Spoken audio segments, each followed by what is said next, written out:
जी हाँ दोस्तों, नमस्कार। मैं सर्वेश एडिटर बोल रहा हूँ। मैं एक गरीब लड़के की कहानी बताने जा रहा हूँ।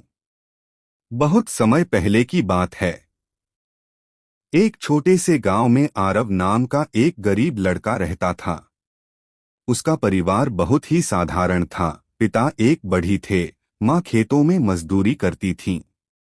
घर की स्थिति ऐसी थी कि दो समय की रोटी भी कभी कभी मुश्किल से मिलती थी। मगर आरव का दिल बड़ा था और उसमें कुछ कर दिखाने की तीव्र इच्छा थी। आरव बचपन से ही बहुत शांत और विचारशील था। जब गांव के दूसरे बच्चे खेलते थे, वह नदी किनारे बैठकर गहरी सोच में डूबा रहता। उसके मन में बार बार यही प्रश्न आता, मैं गरीब क्यों हूँ? जीवन में दुख क्यों है? क्या कोई ऐसा रास्ता है जिससे दुख समाप्त हो सके? एक दिन गांव में यह खबर फैली कि पास के जंगल में भगवान बुद्ध अपने शिष्यों के साथ ठहरे हैं और प्रवचन दे रहे हैं।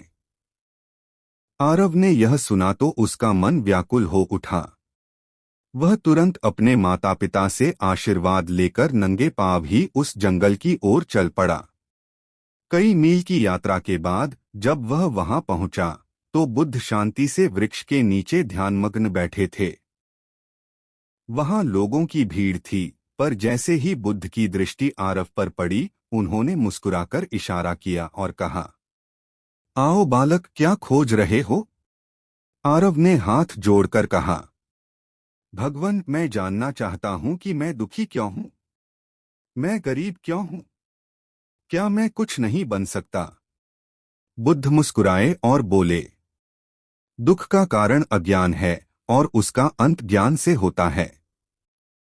तू गरीब शरीर से हो सकता है, पर मन से नहीं।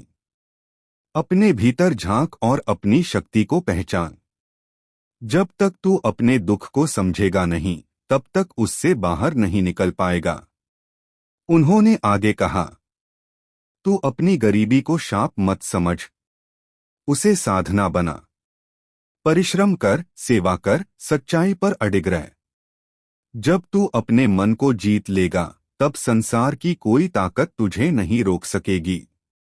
बुद्ध के ये शब्द आरव के दिल में गहराई से उतर गए। उसने वहीं रुककर कुछ दिन बुद्ध के शिष्यों के साथ ध्यान और सेवा की। उसे पहली बार एहसास हुआ कि सच्चा धन बाहर नहीं, भीतर होता है। शांति, करुणा और सच्चा ज्ञान। कुछ समय बाद आरव अपने गांव लौटा। अब वह पहले जैसा नहीं रहा। उसकी आंखों में आत्मविश्वास और मन में संतुलन था। उसने गांव के बच्चों को पढ़ाना शुरू किया, लोगों को आपस में मिलजुल कर काम करने की प्रेरणा दी। धीरे धीरे गांव की दशा बदलने लगी। उसके काम और सेवा से लोग इतने प्रभावित हुए कि आसपास के गांवों से भी लोग मार्गदर्शन लेने आने लगे। आरव अब एक गुरु बन चुका था, जो केवल ज्ञान ही नहीं, जीवन जीने की कला भी सिखाता था। और यह सब हुआ सिर्फ इसलिए क्योंकि एक गरीब लड़का, जो कभी अपने भाग्य पर रोया करता था, बुद्ध भगवान से मिला और उन्होंने उसे खुद को पहचानने का मार्ग दिखाया।